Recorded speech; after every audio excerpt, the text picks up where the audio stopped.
Welcome back to the program. This time we have a lot to talk about, real content, so no need for AI slop. We conclude this iteration with some major new additions, but I'll throw it over to the EVO engineers to talk us through the changes of this update and the latest new features of the EVO Service Park Launcher. Thanks. With the lack of new stages during this update cycle, we seized the opportunity for some necessary internal reworks, while adding the next prominent feature to EVO, the first audio overhaul. This update 0.3 introduces an audio randomizer along the existing cloud randomizer. As you can see here in the background, we also changed the layout and functionality of the existing randomizer and expanded it. After downloading the latest update, you can go to the one-click installer in your EVO Service Park and install the new audio feature. This will randomly pick new crowd cheers for your replay ambient sounds and will also set the state of randomization to on startup, which means every time you launch Richard Burns through the EVO Service Park Launcher, that's very important, you have to launch RBR through the launcher, like so. The crowd cheers and ambient sounds will be randomized. This ensures that in every RBR session you will hear different crowd sounds.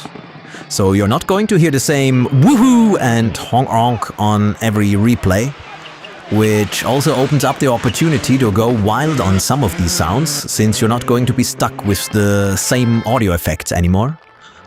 RBR initially supports only 7 different crowd sounds it plays randomly during replays. With this EVO update, the range now gets expanded to roughly 50 and will further be expanded to at least 150, but can be expanded further virtually infinitely. You can then change this behavior of your audio randomizer in the settings of the Service Park Launcher. Go to the settings window and at the bottom you will find the randomizers.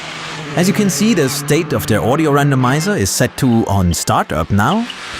You can one-click randomize the audio sounds at any time.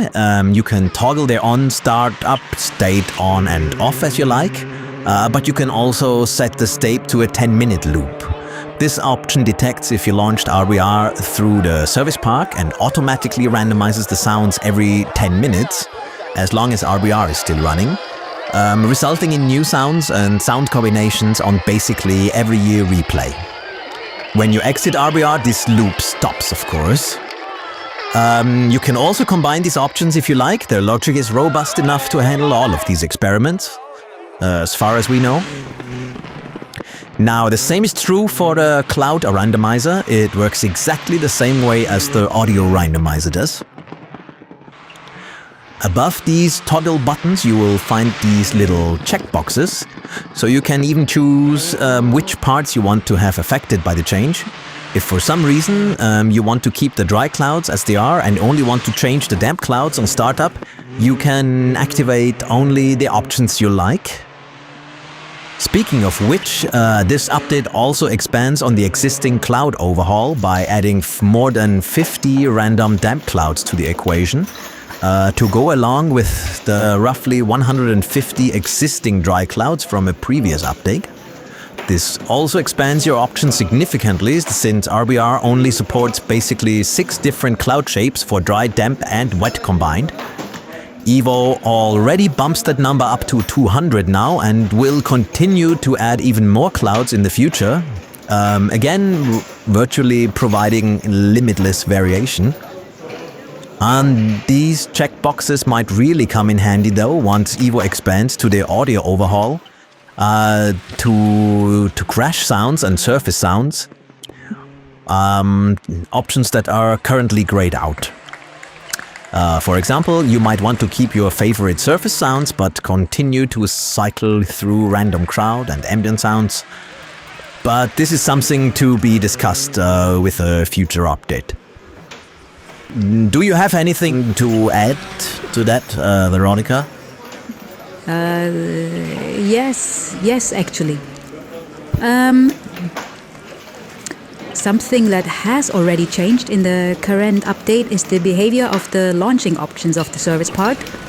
While previously your Windows Defender might have had an issue with the launcher's exe and might have even deleted it, the startup is now creating a direct shortcut locally on your computer, circumventing any Defender triggers.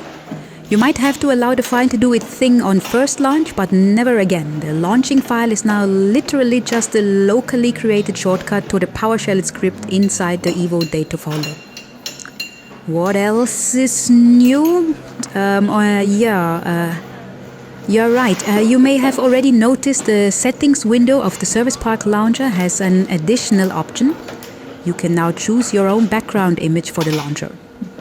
While the initial image might have been fun at first, you might have grown sick of looking at it.